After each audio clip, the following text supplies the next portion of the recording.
Yo. This is the ForthWrite Podcast, and we are back. What are we talking about this week, mate? We better make it something that you're not going to talk about on the other 470 fucking podcasts that you're doing at the moment. Keep seeing these dudes like posting shorts, promo videos, pretty much talking about what we want to talk about on our podcast. So let's try and delve into some new... Man, it's impossible to navigate it and just be like, oh, we're actually touching on every single topic here. Oh, man, it's hilarious. Let's talk about that hair, mate. The haircut, got a you little like fade? it? Got a little shape up there? I did. I wanted to look sharp. Don't know how many more of these puppies I got left. You know, you got to make them count. What do you mean? You're looking fine, man. You reckon? That's good. There's a little bit of a Reciting under there. I'm trying to delicately hide it. But yeah, it's becoming real. We're hitting that point in life where I'm like, I think it's going to happen. Yeah, it's just happening, eh? Yeah. Oh, man. It kind of sucks. Like, you get old and you just start losing it. And if you haven't got the head for it, you can't really shave it off. I reckon you'd actually suit a shaved head, man. You reckon I can pull it off? Yeah, like Seth had just done it well, you know. He owned up to it? Yeah, he copped it. Like He's I remember he went for it. He used to stand with his back to the wall and shit. And someone would pop up and go, how's that bald spot on the back of that head? Oh, no. That's so dope. He's got the beard though, man. So that's the balance out. I feel like everyone's doing that. I can't grow facial hair for shit. So I'm going to have to like grow in a mow or something whack. But it's tough, man. I'm getting roasted by my girls.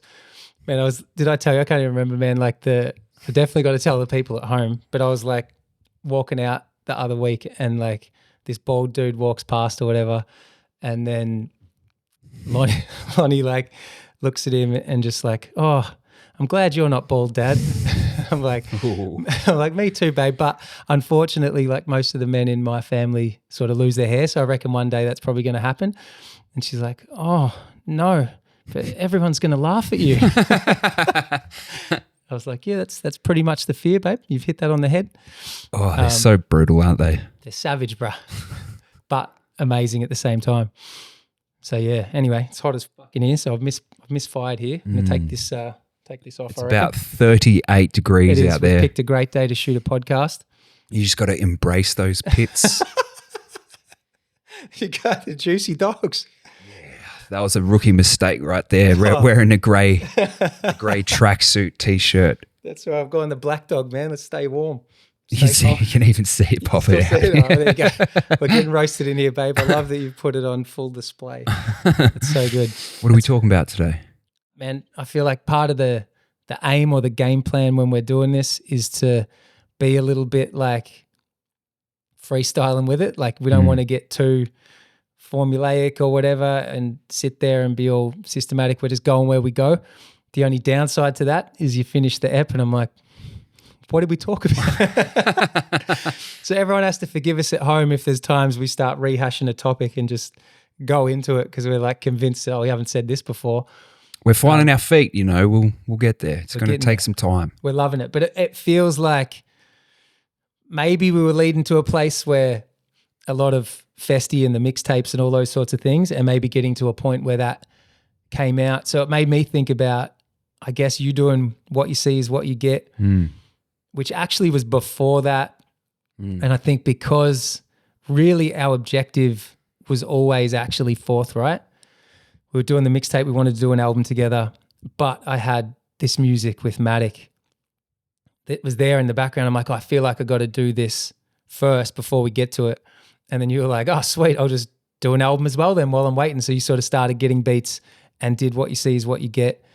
But then still like once sort of felt like we had the single, pardon me, was how good. And the aim was like, I'll be, put me on that single with you. And then I was like, I feel like the festival song is, at that point was just this sort of Summer Day song was like, feels like this will be the single. So we're putting you on that. And that was the game plan. We're going to have our singles together and then we'll do this ForthWrite album. But maybe you take over with the what you see is what you get experience from what can you remember from it, or is it all a bit of a blur? No, I can remember bits of it, man. Can you remember coming to, when I was living in Port Melbourne, I had this was when I used to actually write all my bars. Yeah, old school, man. In So a the rhyme book. book. When did that phase out? I don't know when that phased out, but I had all these like books full of bars, and you were going through it, and you're like, dude, what is this, man? And I was like, oh, it's just some stuff I wrote. And you're like, what? Why haven't you used this? And that was so fake. Can you remember that? Oh, right. I can't remember that, but it's an incredible song. Yeah, that I remember that very vividly because I was just going to discard it. Right. And then you were like, dude, this is sick. You've got to put this on a track. But it had like little moments of really cool brilliance on there. Brants, yeah, and I remember, like, I think I recorded some of it at home. Right. But I won a battle rap competition at Federation Square. Can you remember that? Oh, Kevin Bacon's hair. Yeah. Is that yeah. Yes. Is that where you did that? I think so. I swear I remember that multi. Rames to this day still mentions Kevin Bacon's hair. Sorry, so keep going. Yeah, so I went in that battle rap competition and won it, and I won a bunch of studio time. So I ended up going to this like really awesome studio to do majority of the songs there. Right. But I can remember the guy who worked there was so off it, bro. Like he was just like, this is not music, you know. That's so tough. I was in that very shout kind of trying to over enunciate my verses and that. Right. And man, I remember recording all these tracks and then taking them to the dude who mixed it, and he was like, man, all of these are distorted.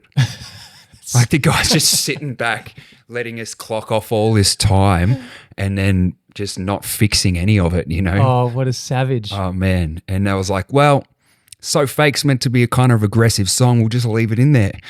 It's so dope. It'll work for effect. Yeah, so I just left it. Man, it probably did actually work for that song though, because it was so dope anyway. So Yeah. what, a lot of them were just peaking. A lot of them were peaking. Can you hear that? If we went back and put it on, is it like really, were they able to correct it in the mix? I reckon he corrected a bit. Yeah, wow. Pip it was, that's right. All Pip, right, Pip there you go. mixed it. Count Yeah. bounce. We spent some decent time doing that, but I remember really thinking that album, because we were heavily into the manifesting thing. And even just quickly to cut you off, like as you say that, TZU was the group that I saw at that first festival. So we were rapping, right? And then, man, even just thinking about this is so funny, because the Save the Bud for Xavier Rudd lyric, I actually did at that festival with Xav and all of that, because they were all weed heads. And because they knew I rapped, they kept asking me to freestyle. And I remember doing that bar and everyone pissing themselves. So when we went to write the song later, it's so funny how that came back into my head.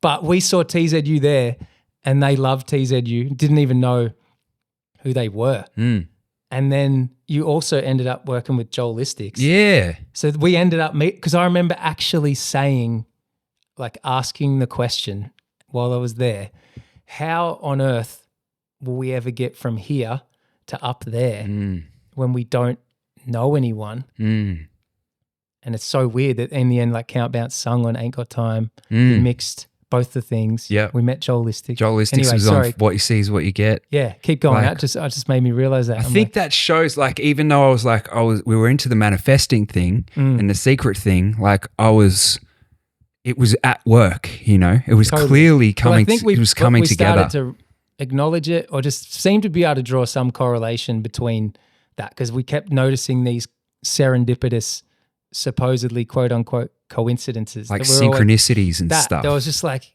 it just doesn't make any sense, man. Or you know what I mean? Like, anyway, keep going. So like, yeah, What You See Is What You Get, Joelistics, Dogs. Yep. Thinking that was going to explode, like visualizing all this stuff. And then when it came out, it didn't. And I remember being quite hurt and like, you know, Devo about that. Right. And then it was onto you really with Mine of My Own. Like still trying to finish that. Because I remember the label were like, you know, they really thought What You See Is What You Get was going to be I think the they thing. just believed in you. And then I remembered after I wanted to start my own label, but just didn't have the balls, and then finished it and then sort of went back to him and was like, hey man, you want to try and put this out? I'd already, similar to you, like sort of done a lot of the legwork or whatever. And then, yeah, kind of, he didn't like the festival song though, which was so funny. So then when he pitched it to Triple J, I remember he pitched Ain't Got Time and Shine, I think. Mm-hmm. And then I got hold of the Home and Hosed, so I think it was Kaz Tran at the time, email. And then I emailed her at Home and Hosed and was like, hey, like I know my album's been sent in. I think they pitched these other songs, but I feel like there's a song on there called Festival Song, which we thought would be the actual single if you were going to ever give anything a spin and give it a chance. And then she was like, oh, I agree. I just played it. I love it. And I remember being like, calling you up, calling Matt, like, bro, we're going to be on the fucking radio. Like, this is such an amazing thing. And it got played. And then the forums like blew up. Everyone was like, what's that song? What's that song? All that sort of stuff. And then I think we got hit up to say, oh, we're going to put you on spot rotation where you don't really get played. But like, they said, oh, if you want to like put this, we have this sort of function that we give to promote up and coming artists. You can put it up for free download on the website or whatever. Maybe you can do that to help promote it. And then put it up there, and after like 3 days or 4 days or something got hit back up, and they're like, yeah, so this has been downloaded 40,000 times or something, which we've never really seen before. We probably advise you to take it back down and start trying to sell it. And then suddenly, like real quickly, it was like, it became an anthem. Just exploded to the point that then it got on Nova or whatever. And then like they just got it off Triple J, and then Fox got it off you know what I mean? Like it ended up on commercial radio, but we didn't even pitch it. We didn't even know how to do that because we didn't know anyone. It was such a weird time. And you knew that. Oh, like believed in it? Yeah, you knew that was going to pop off, eh? Like you just had a feeling like before when it was just the Summer Day song. Yeah, well, you I feel always knew it was like the skeleton and the makings of something bigger. Something, yeah. Which I think we touched, if I remember correctly, I swear we sort of did touch on that in the last ep. Yeah, I think there was evidence of that. We saw that response to the point. So this is the funny thing that can happen even with producers and that. But when I went back to Matic and said, oh, bro, like I think we need to use this old song. I want to put 6 on it, and got this kind of vision for what we're going to do. He'd advanced a lot as a producer. So he wanted to like reproduce the beat. He'd done all this stuff and he played it to me. He's like, I was like, what the fuck is this, man? Like, where's the real song? And he's like, and I was like, no. Like, where's the magic of what, because you can't explain it. Like when that thing happens, it's just like. You can try and recreate it. And even if you are seasoned and have improved a lot, there's magic, which me and Jay talk about this a lot now. It's like sometimes, because he does have that skill set to go and want to improve things sonically and do all that stuff. But sometimes when he's in the flow and just there's this magic that you're like, I can't explain what's happening, but it's gone now. Like we need to make sure that we don't lose that thing. But we dug up the MPC, like we went into this panic. I'm like, he's like, I don't think I have that anymore. I've even got a new MPC. Like I don't. So we found the old MPC. He went through all the files and he was like, boom, like found it. And we were just like, oh, that is lucky, man. Yes. And then so yeah, we had the beat, man. And then yeah, that almost brings up a kind of cool topic actually, like do you know? Because it feels like with that one, it did always feel like we sort of did. Like it's in some weird way. Like because I would sit there, like you're probably talking about that phase we were in at the time, but I would literally just play the song and I'd hit you up and I'm like, man, I swear this is going to be big, man. Like I remember that. I remember you speaking on the phone and you being like, this is. I swear something's about to happen, man. I can see it. Like I don't know how to explain it, but like I feel like I can see it. So when it happened, even though it was overwhelming and terrifying, it made sense to me. Whereas then there's other times, like even on that album, probably the 2 moments that I was most proud of, other than maybe like the first verse on These Days or something like that, was like, after we did that, it was such like a breakthrough, liberating moment that I actually, because you know I've always dealt with the self-doubt, like the crippling sort of fear thing. It felt like all that sort of subsided for a second. I just felt like fearless. And it was a few days after that then Matic sent me one more beat, which was the Heavenly beat. And then I just felt this sense of like, oh, I want to write this song for my parents or whatever. Had this sense of, oh, I'm going to cop shit for this, like, I'm going to be mocked. It seems ridiculous, but I didn't care. I just felt kind of impervious to it. And you're just like, yeah, I'm going to just go. And it just, then that thing comes in and you plug in and it just sort of channels it all out and you're just almost observing it happen. but I never thought anyone would like that. Mm. I thought I would be mocked. And then that was the other song from that had the most connection with people over the years. Like the amount of beautiful stories of people like having lyrics tattooed, or like, oh, this was played at my mum's funeral. This was played at Mother's Day. This is like endless. This was at a wedding, like all the time. These like amazing stories that were like, man, I had no idea then. Do you feel like you've kind of known at times or not known, or like, because it feels like a real cool question. There's sometimes maybe you do, and there's other times you just got no idea because you're trying to fit into what you think, you know what I mean? That's exactly what it was like for all of my biggest songs. Were like, they were always the favorites, and we always thought they were the best ones. But because they like Boys Like You was the topic around it, and it wasn't subject matter, and it wasn't the normal structure of a song like festival song. Totally. Totally, because you got what? Maybe you just start with the hook, but you just got like a little verse. Like, I mean it. That doesn't. I don't even know what that was. It's just catchy as though. So then you go hook. Then it's just a massive verse. Then it's a verse. Then back to the hook, and then another. I mean it. So it's almost like bookends or something. Yeah. Which I actually remember that we were like, this is the best song, because we were just like, man, this mashup of this world that you've done was just, everyone was blown away by it. But I distinctly remember putting limitations on it because of that reason. Whereas say Child or something I was like, oh, this is going to be a smash, but it maybe fits more conventional. But you're right, like festival song, because it's 4 verses and a 4-bar hook, which I'm like, it doesn't even make sense, man. I don't think I've ever heard of like a pop song with a 4-bar hook. Usually it's just all about the hook. You're trying to milk that for 32 or whatever. So that was very bizarre. And there is a lesson in that, like when it's just got the magic and it just bangs the way it is, don't try and ever just try and fix it to make it sound like a single. You know how a lot of people will go, all right, that's not quite a radio song, so we'll go and make it one. Make it a radio, yeah. Sometimes that stuff will kill it. That'll kill the magic of it. And which we were touching on sometimes, like the imperfections or those, you can't put your finger on it, but that is the magic sometimes. Yeah, 100%, man. And like all of the Fallen Flying songs, we were trying to like go by this like formulated plan of like, okay, this is really catchy, really relatable. This is really catchy and relatable. Like let's go with them. They'll be the bangers. And that was probably the first 4 songs we put out. Luckily, there was so much hype that they were getting played still.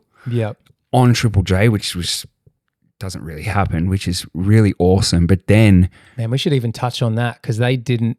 I don't want to cut you off. Keep going, but I want to touch on that. Great idea. And like after, like we did Just Got Started, Throw It Away, Killer, and then I think it was into Boys Like You. 4th, yeah. And then it was like Child, and then it was Run Alone.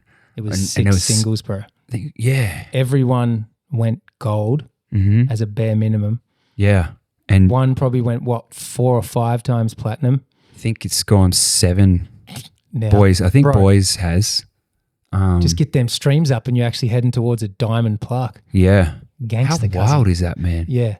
And then I think Child and Run Alone were probably both. So it was mayhem. Yeah. It's absolute mayhem. And they all smacked and they all got, it was a wild time. But going back to what you were just saying. Well, Triple J didn't want to play you. I don't know why. We've always butted heads. Always been beef there. There's been something there. They just haven't liked me, which I get it. I've been quite kind of polarizing, but we were popping off, I think, in a battle rap world and the mixtapes and that. Yep. And then we started dropping. We dropped like the first song off the album, and we put that to Triple J, and they sort of played it, but Takeoff. The Takeoff.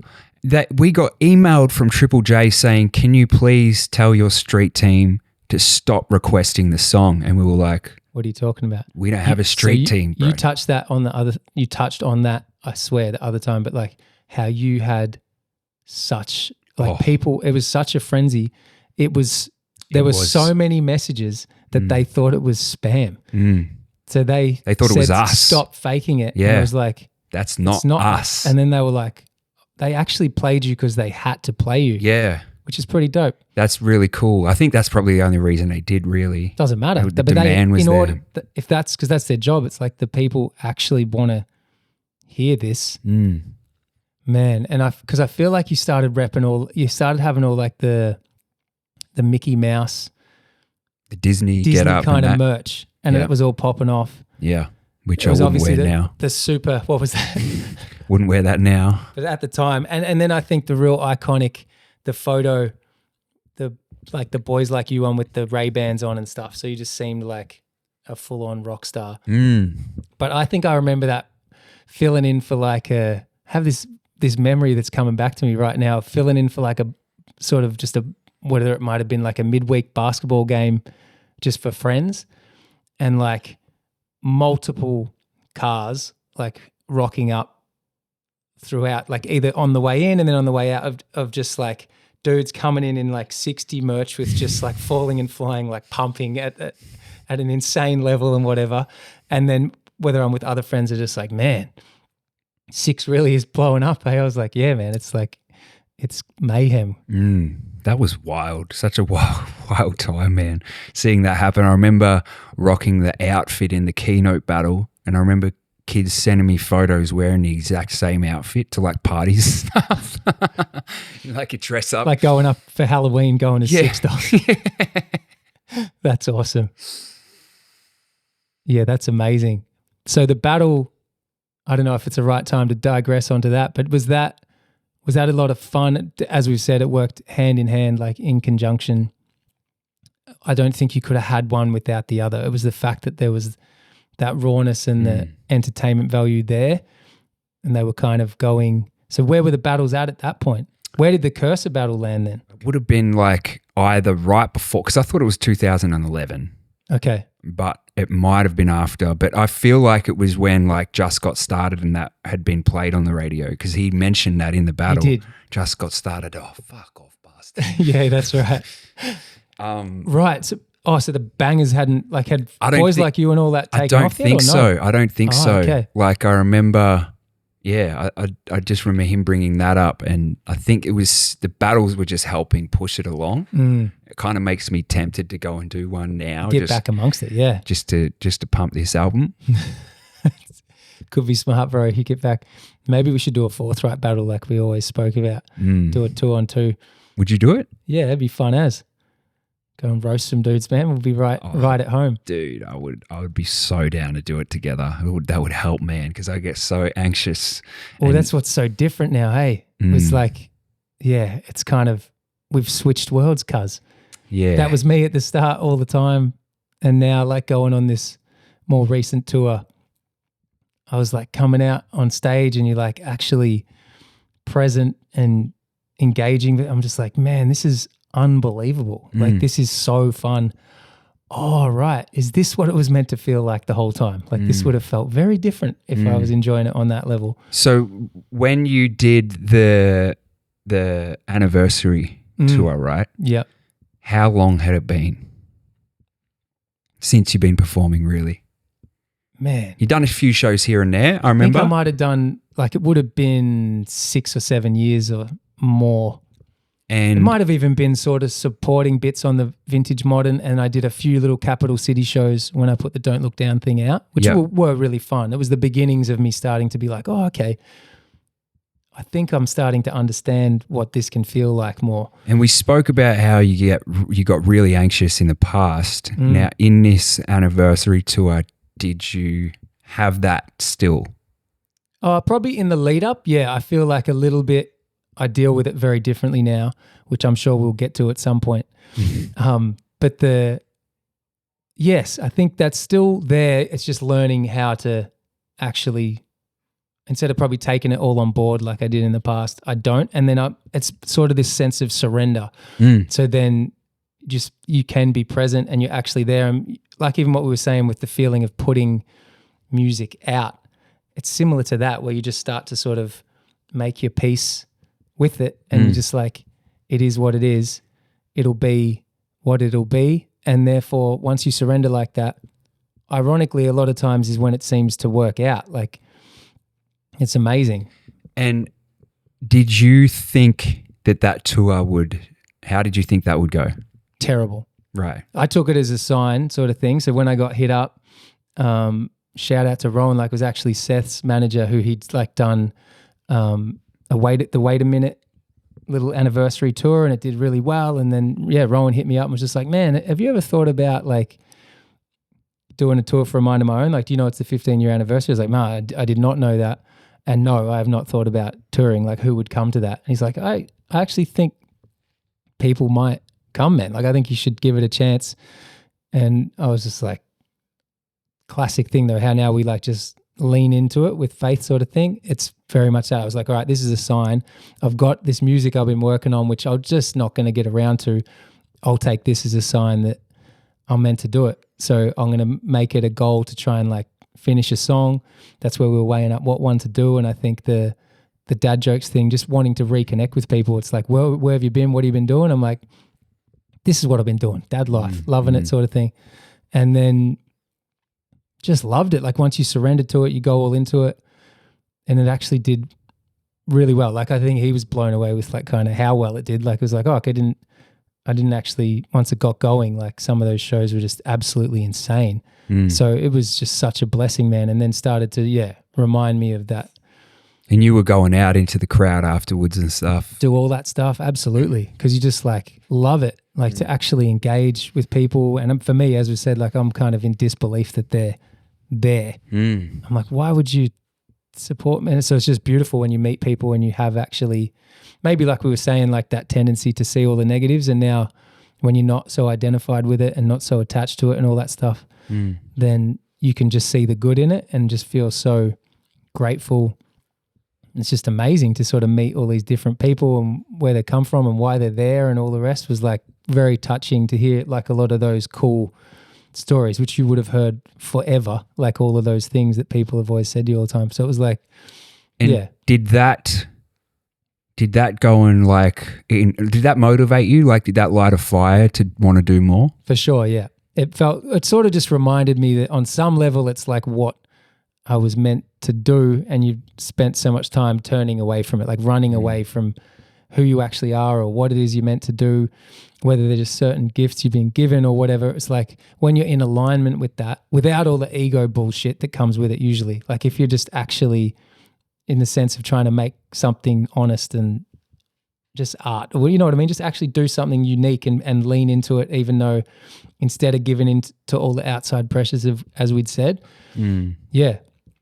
So liberating, so fun. And I think that probably went hand in hand with us as we've been reconnecting and all of that stuff. And it felt like we were coming full circle back to where we were. We started to relate and just hang out and feel like, oh man, this is like, which I think on some level was always there, as we've said, even though maybe we can even touch on that I think part of the, as we said, like the goal of like putting you on Festival Song or me being on How Good was that we were meant to flow into doing the ForthWrite album. That was the plan. It was only because of the Graves thing or that I was going through, that as that all finished, as that last tour came to an end and you're like, are we going to start? And I'm like, man, I'm not in a good headspace. Like I'm kind of checked out right now. And you're like, okay, boom. And you just went into the solo thing with a vengeance and the battles, all of that, which was amazing. But I think that distance kind of started to creep in then, because then I wasn't of sound mind. Obviously the partying aspect, I couldn't do that. And you were going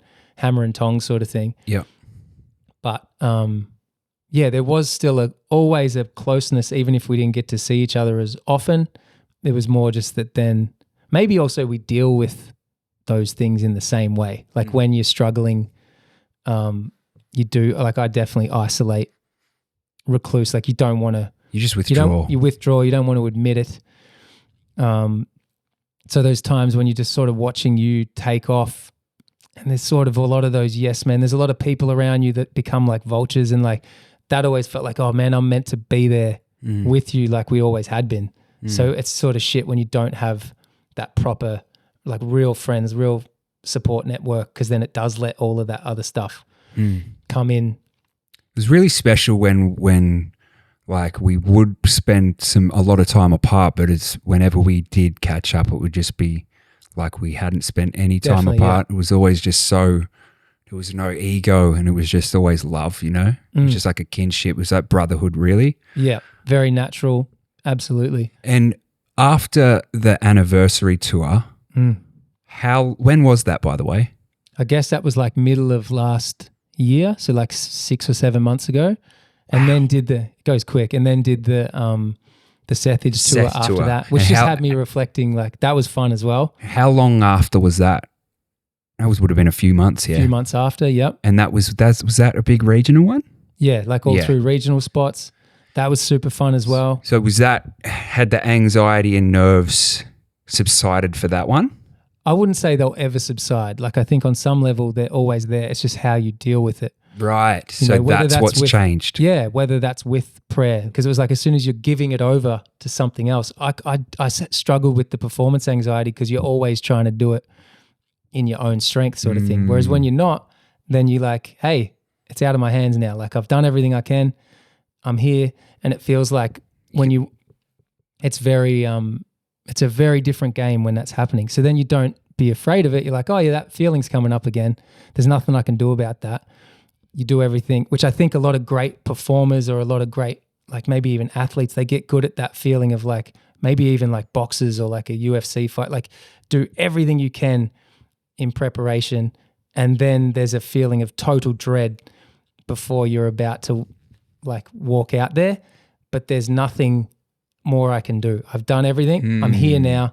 Surrender, which I think even talking with Sethage, it was like kind of like back in the day, it was very evident that like, because I was not coping, and then you suddenly got a lot of people probably taking advantage, all those things. But it's like when you're coming in underprepared, the fear comes up more because you're like, oh yeah, shit, I'm not actually ready. Like there's all these thousands of people, but I haven't but if you've done everything, then you kind of like, it is what it is, man. Like I can't do any more than this. So let's just kind of go for it. Just step out there and step out in faith. And it's not always perfect, but the feeling of stepping out in faith changes your life. So it's, and I just loved it. So sometimes it might even come up mid-set, but for the most part, there was these feelings of just being, man, totally present, totally connected. And you're just like, I love these people. I love this feeling like, I can't believe this whole time this is what this is meant to be like. What have I been doing, man? Feeling it on the back end. Yeah, you're just torturing yourself. So yeah, I've come full circle in that way where you're just like, man, I love it. And that's why even for us, if we start doing those things, do songs, be out there, it's like, man, we could have so much fun because that's what we were doing at the start and what we were always meant to do, you know? Yeah. Whilst on the topic of touring, have you noticed much of a difference like now compared to back in the day? Definitely. Obviously, I imagine you would have as well. Yes. It's definitely much more mature, much more measured. Like very wholesome. Yeah, very wholesome, man. Suddenly you're having like little teas and stuff. Like I'll still have maybe a little shot of gin dogs or something to just kind of take the edge off before I go on. And do spend a lot of my time on stage trying to get Jay to do a shoey and things like that. So that's similar. But he wins every time, man. Like it was the worst experience of my life. He reckons because he's just playing mind games with him and stuff. But he had this like flawless record. So yeah, some things feel similar, but no, it's generally much cleaner. Everyone's thinking about what they're going to eat. It's got to be clean. Oh, that's going to upset my stomach before I'm on stage, or like not eating till afterwards, where in our younger years, the whole thing was a write-off, man. It was just one giant bender, and then everyone was sick. Like everyone by gets the first super week, sick. Everyone's just eating Mackies the whole time or whatever, and they were just wiped out. Death food. Yeah, so it's definitely much more tame. More now. sleep. I didn't sleep at all, man. But this is different. I'm in a different space to you, so you're killing it. I've been working a job at this point in my life because, like, as we know, if you're going to be a musician and you stop making music, eventually you run out of money. So, but hey, man, you made them funds last a long time. I did have a good run. I did have a good run. Bro, you had the craziest run I've ever seen with that. That was wild, man. How much cash has he made, man? That was wasted all of it, bro. Like luckily, like the heavens shined down at the end that we sort of got a house because I was like nearly squandered it all. It was wild. The way things just used to work out too, like you'd be sort of, oh, I need some money, and then get a gig just out of nowhere and get like a 15er. And then you'd be sweet for a while again. And Yeah, just make it last, man. Oh, as a frivolous you know how to person, budget. No, I don't. I'm so bad, actually. So it was just a nice stream for a while. But eventually, so now I've been working, man. So it was like getting up like in the morning. Like I'm used to getting up at 5, doing all these things that like I thought would be the enemy, but I actually, it actually has been quite beneficial to me at this point in my life. Like it actually taught me a lot. But got in that rhythm of you get up. So then you go away Thursday, Friday, Saturday or whatever for shows. The adrenaline, like you get home, it might be 2 or 3 by the time you fall asleep and switch off. But I'd wake up at 5 or 6 again because my body's just used to getting up. So it was like, man, I was just, and then would come back home and then on the Monday you like get up and go back to work. God, dude, it's so hard to imagine. Like the way touring is just taxing in general, like to add in a full-time job in that. Yeah, bro, it's a different level. Landscaping as well. Like, come on, man. Yeah, it gave me a newfound appreciation. Cooked myself though. You know what? By the end of the year, I'm like, I went off the deep end, but yeah. I reckon best thing you can do is do you wear the That's definitely the answer. Yeah, sorry, keep going. But like when you sleep, man, get the little eye things. Oh yeah. Because like it's light that'll wake you up. Right. You'll just be so used to that. I guarantee you'll be able to sleep in if you've got override. If you've got the blinds shut as close as they can be. And also put some dogs in your ear. Some little bud dogs. Yeah. Wow. I've got the perfect ones, man. Okay, you're going to have to school me in the game, man, because sleep, once you hit that life, sleep's not much of a thing anymore. Man, it keeps you locked in. Does it? Yeah. Dope. Well, that was the thing. So I'd laugh with Sethage because he kept going like, it's almost like with Esso doing the song, like they keep going like, man, remember this? And I'm like, so he keep telling me these funny tour stories, man. Remember when you did this? Remember when Six did that? And I'm like, man, I can't remember any of this. And then he'd just be like, bro, how much drugs did you take?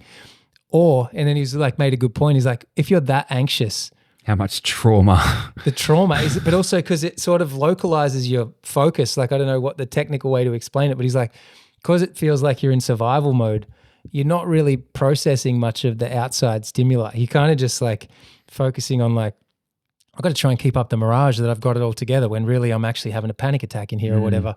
So I just can't, like, none of it makes it through into like the memory bank. So that he'd reference all these things, which I'm hoping you can at least remember some. Can you remember any? I feel like yeah, man. So I remember the one time we went back to whoever where we were staying. I think we were staying in like apartments, all in the same apartment, and it was with Seth and Jackie and that. On that tour, yeah. And we went back with a bunch of people, bunch of chicks and a bunch of dudes. Yeah. And I don't know where it got a little bit, everyone was a bit cooked and over it. Derailed a bit. And it was just like, all right, you guys have got to go. It was said quite rudely. Okay. And they were a bit, I think, a bit crushed about the delivery, of it. It wasn't very tactful. Yeah. And so we cleared people out and then we're about to just chill, go to bed. And then this chick, man, she just busts through the door. I don't even know how. So it wasn't a knock. It was just she just came charging back in. Charging in, like in a door which you would have had to use a key for. So I don't know how she did it. And she didn't pick and lock like too. Yeah. It was weird, man. Like bang, rock and roll, bitches. And she said that, and then she had a fucking tagline. And then she coated the whole room with a fire extinguisher for like, I'm talking 5 seconds, 10 seconds, like, and we're just like, what is going on? And they bolted. Whoa. And the whole room, like laptops were open. Everything was just covered in this like snow.